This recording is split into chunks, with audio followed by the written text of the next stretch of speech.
Have you ever looked at the world, with all its noise and its divisions, and wondered if your voice could ever truly matter? It's a question that can keep you up at night, a feeling that can settle deep in your bones. Barack Obama once asked something similar. He wrote, "What I know is that for every cynical person in this world, there are 10 more who are willing to hold on to hope." This isn't just a political statement, it's a deeply human one. It speaks to that quiet, persistent part of us that wants to believe in something better, even when the evidence seems to point in the other direction. It's a challenge to look past the easy cynicism and find the courage to believe in the possibility of change, both in our own lives and in the world around us. This profound idea comes from his book, The Audacity of Hope. Paired with his earlier memoir, Dreams from My Father, these works offer more than just the story of a man who would become president. They're a roadmap of a journey, one filled with questions about identity, community, and the very meaning of a purposeful life. At their core, both Dreams from My Father and The Audacity of Hope are about one central, powerful idea: the search for a home. Not just a physical house with 4 walls and a roof, but a home in the truest sense of the word. A place where you feel you belong, where you are understood, and where you can be your authentic self. For a young Barack Obama, this search was quite literal. He was a man of mixed heritage, raised in Hawaii and Indonesia, trying to reconcile the different worlds that lived inside him. He felt like a traveler between worlds, not fully belonging to any single one. A feeling many of us know in our own ways, whether through our family, our culture, or our personal journeys. His first book, Dreams from My Father, is like looking at an old family photo album. It's filled with intimate stories, personal struggles, and the raw, honest confusion of youth. He travels from the bustling streets of Chicago to the dusty roads of his father's village in Kenya, seeking answers. He is not looking for power or fame. He is looking for connection. He wants to understand the ghost of his father, and in doing so, understand himself. One of the most powerful lessons from Obama's journey is the importance of understanding your own story. In Dreams from My Father, he isn't just recounting events. He's on a deep personal quest to make sense of his identity. He was a man who didn't fit neatly into any category. Was he black? Was he white? Was he American? Was he African? The world wanted to give him a simple label, but his reality was far more complex. His journey teaches us that our identities are not given to us. They are something we must actively discover and build for ourselves.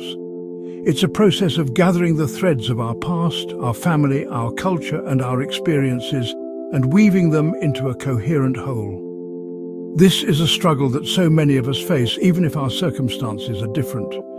We all have moments where we feel like we don't quite fit in, where we question who we are and where we belong. Think of your identity like a mosaic. It's made up of many small different pieces: the town where you grew up, the lullabies your grandmother sang, the first time you felt your heart break, the job that challenged you, the friends who stood by you. Each piece is part of your story. Obama's lesson is that you shouldn't discard any of those pieces. Instead, you must embrace all of them, even the ones that seem contradictory, because they're all part of what makes you uniquely you. In a world that seems to be getting louder every day, where everyone is shouting to be heard, one of the most radical things you can do is simply listen. This is a central theme in The Audacity of Hope. Obama writes about the importance of empathy, which he describes as the ability to stand in somebody else's shoes and see through their eyes. Think of a conversation as building a bridge. If both people are just throwing stones from their own side of the river, the gap will only grow wider. No connection can ever be made.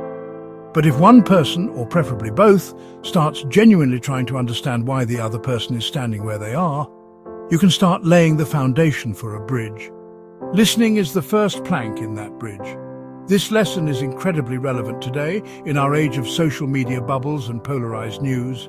We are often encouraged to surround ourselves only with people who think and believe exactly as we do. But growth, both personal and societal, happens at the edges, where different ideas meet. The challenge for each of us is to break out of our echo chambers, Seek out conversations with people who have different life experiences. Read a book by an author you disagree with. It is in that space of understanding that real progress can begin. What exactly is the audacity of hope? The phrase itself sounds bold, almost defiant. It's not a gentle, passive wishing for things to get better.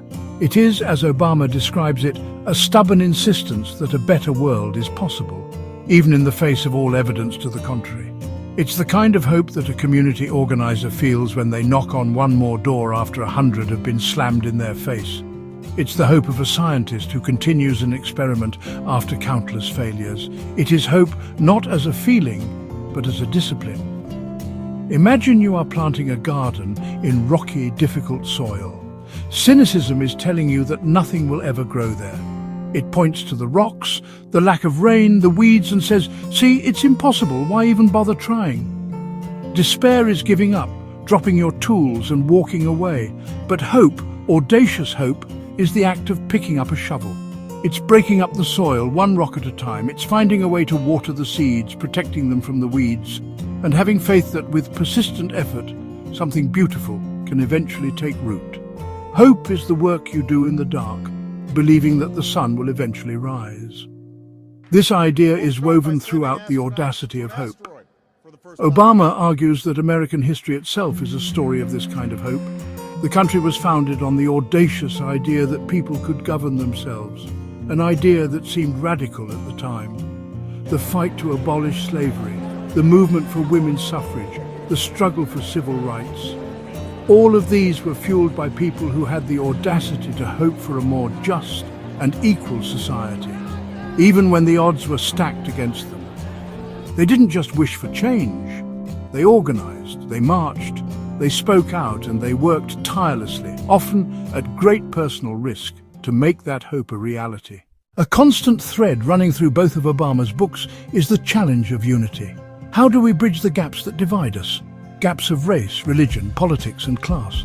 His answer is not that we should pretend these differences don't exist. He doesn't suggest a naive, colorblind world where we all hold hands and ignore our histories. Instead, he argues for something much more difficult and much more meaningful, a unity that is forged by acknowledging our differences, understanding their origins, and then actively working to find the common ground that lies beneath them. Think of it like a great orchestra. An orchestra is not made up of 100 identical violins. It is made up of violins, cellos, trumpets, clarinets, and drums. Each instrument has its own unique sound, its own role, its own part to play. If they all played their own tune whenever they wanted, the result would be chaos, a meaningless noise. But when they listen to each other and follow a common sheet of music guided by a conductor, their different sounds combine to create something beautiful and powerful, a harmony that no single instrument could produce on its own. Our society, Obama suggests, should strive to be like that orchestra. This vision requires a commitment to what he calls our common humanity. It's the recognition that, beneath all the labels and categories that separate us, we share fundamental desires. We all want to be safe. We all want our children to have opportunities. We all want to be treated with dignity and respect. We all want to feel that our lives have meaning. These are the core notes of the human experience, the common sheet of music that we can all play from. Focusing on these shared values is not about ignoring injustice or papering over real disagreements. It is about establishing a baseline of mutual respect from which we can begin to solve our problems. In the end, the lessons from Barack Obama's life and writings are not really about him. They are about us. His story is a mirror that reflects our own questions, our own struggles, and our own potential. It's an invitation to embark on our own journey of discovery. It asks us to look honestly at who we are, where we come from, and what we believe in. It challenges us to find our place in the world not by isolating ourselves, but by connecting with the people and the communities around us. It's a call to action, urging us to become active authors of our own lives and of our collective future, rather than passive spectators. The final, and perhaps most important takeaway is this: your story matters. Every life is a story, filled with its own unique chapters of joy, sorrow, struggle, and triumph. Whether you are a student, a parent, a teacher, an artist, or a plumber, you have a story to tell and a contribution to make. The world is shaped not just by the grand actions of famous people, but by the countless small everyday choices made by ordinary people. The choice to be kind, the choice to listen, the choice to stand up for what is right, the choice to hold on to hope when it would be easier to let go. These are the choices that write the story of our time. So, as we close this reflection, the question turns back to you. What is the story you want to tell with your life? How will you find your own sense of belonging? Who will you listen to? What will give you the audacity to hope, even when things are difficult? How will you help to bridge the gaps in your own community? These are not easy questions, and the answers will be different for each of us. There is no simple formula or a single right path. The journey is the destination, and the search itself is what gives our lives meaning and purpose. The world doesn't need you to be a president. It just needs you to be you, fully and courageously. It needs you to engage with the world, to share your unique gifts, and to play your part in the great unfolding story of humanity. Obama's journey reminds us that even from the most unlikely of beginnings, a life of purpose and consequence is possible. It reminds us that hope is not a fantasy, but a tool. It is the fuel for the engine of change. So, pick up your pen. Your chapter is waiting to be written.